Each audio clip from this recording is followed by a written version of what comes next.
का सत्र वो शुरुआत होने वाला है, लेकिन इस बार विपक्ष मजबूत तौर पर खड़े है और नीट पेपर मामला भी इस बार बहुत उरूज पे है। पहली बात तो कि आज से सत्र शुरू है।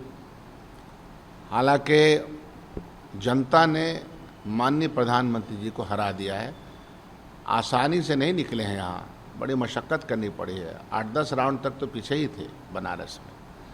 400 पार वाले खुद ही पीछे चल रहे थे। तो आप समझ सकते हैं।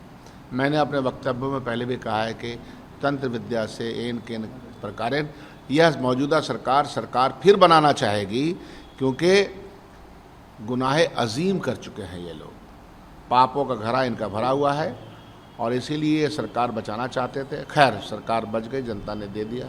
जनता ने मैंडेट इनको नहीं दिया। भारतीय जनता पार्टी को 273 सीटें नहीं दी है, तो भारतीय जनता पार्टी और प्रधानमंत्री जी के पास कोई मॉरल ग्राउंड नहीं कि कंटिन्यू करें। लेकिन फिर भी मोरालिटी का भारतीय जनता पार्टी से कोई उम्मीद की नहीं जा सकती है। तो हम सब लोग की शुभकामनाएं। हम लोग देखेंगे पार्लियामेंट में क्या होगा, और पार्लियामेंट का अपोजिशन मजबूत है। कांग्रेस मुक्त भारत तो जीवन भर नहीं बना सके। जो आज़ादी की पार्टी हो, जो पुरखों की पार्टी हो, जो वहाँ बैठे उनके भी बाप दादाओं की पार्टी, उसको इस तरह से ख़त्म नहीं किया जा सकता। राहुल गांधी के पुख्ते इरादे के साथ और खड़गे जी की मेहनत के बाद जो स्थिति बनी है पार्लियामेंट के अंदर, तो अब मजाल नहीं है कि गलत काम करने का प्रयास भी कर लेंगे वो। अच्छा, ये बिहार में जिस तरीके से नेट और यूजीसी का जो लीक का मामला है, तो सीबीआई अधिकारी जांच करने आते हैं, नवादा में उनके साथ मारपीट किया गया। नहीं, जांच की प्रक्रिया को किसी भी तरह से नहीं रोकना चाहिए, नंबर 1। और जांच की प्रक्रिया में भटकाने का भी प्रयास नहीं करना चाहिए कि हश हश कर दिया जाए। दोनों बातें। जांच की प्रक्रिया को भटकाने का प्रयास नहीं, और जांच सही दिशा में हो, उसको खाली दिखावे के लिए जांच ना हो, यह भी हम लोगों का डिमांड है। नीट की परीक्षा में जो घोटाले हुए, जिस तरह से पेपर लीक किया गया और जिस तरह से मार्क्स दिए गए, ये एक बहुत बड़े साजिश के नतीजे में ये चीज़ें आई हैं और लाखों बच्चों के भविष्य से खेला गया है। उसके तार बिहार से जुड़े हैं, बिहार के लोग पकड़े भी जा रहे हैं, और ये एकदम जिसको बोलते हैं कि अंधेरा राज चल रहा है, चौपट राजा है, अंधेर नगरी है, और इसमें सब लोग शामिल हैं। 50 लाख नौजवान बच्चे 11th में 9 से शुरू करता है कंपटीशन, 12वीं तक कंपटीशन शुरू होता है। 4 साल, 5 साल, 6 साल लगता है। कोचिंग वाले अलग पैसा लेते हैं, माँ बाप बेचारे लुट जाते हैं, और रिजल्ट ऐसा है। उत्तर प्रदेश में भी जो एग्जामिनेशन हो रहे थे, सबके परीक्षा लीक होने की वजह से रद्द कर दिए जाते हैं। तो अंधकार में भविष्य 10 सालों में नौजवानों का पड़ा हुआ, यह चिंता का विषय है। ये कांग्रेस सांसद आपकी पार्टी के शशि थरूर जी, उन्होंने ये किया है और कहा है कि जिस तरीके से उत्तर प्रदेश को निशाना बनाकर कहा है कि जिस तरीके से पेपर लीक हुई है उस पर नेचुरली शशि थरूर साहब ने बिल्कुल सही कहा है। उत्तर प्रदेश तो एक तरह का अजीब तरह की सरकार वहाँ चल रही है।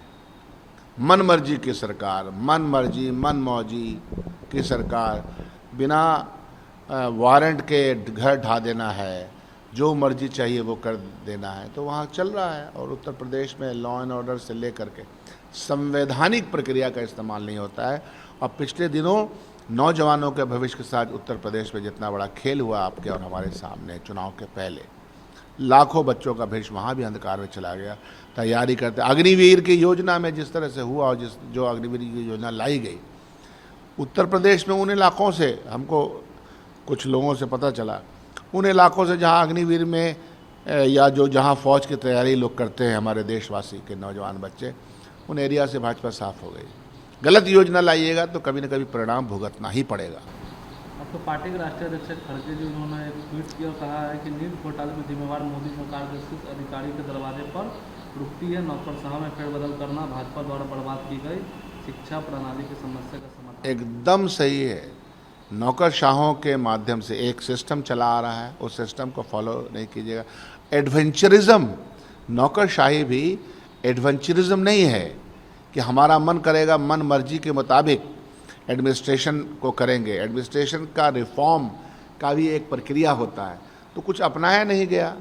जो इस कैडर के नहीं उसको ला के बैठा दिया गया। ये सब सारी चीज़ें कल ही खुल रही हैं, और शिक्षा विभाग को तो बर्बाद कर दिया गया। शिक्षा से क्या मतलब ये डिग्री घोटाला करने वाले लोगों को।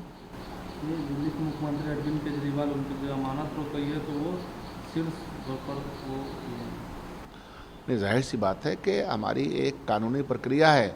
अगर हमको निचली अदालत से नहीं मिला, हाई कोर्ट से नहीं मिला, तो हम सुप्रीम कोर्ट जाएंगे। वो एक नेचुरल प्रोसेस में गए हैं, जाना ही चाहिए।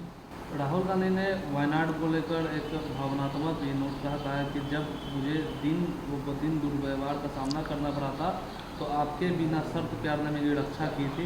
आप बात मेरे सही है। शरण है, मेरे घर है, मेरी परिवार। ये सेंटिमेंटल बात ज़रूर है कि वायनाड में जिस तरह से उनका स्वागत हुआ, वायनाड की जनता ने जिस तरह से उनको बरता, उनके साथ सलूक किया, व्यवहार किया, मोहब्बत दी।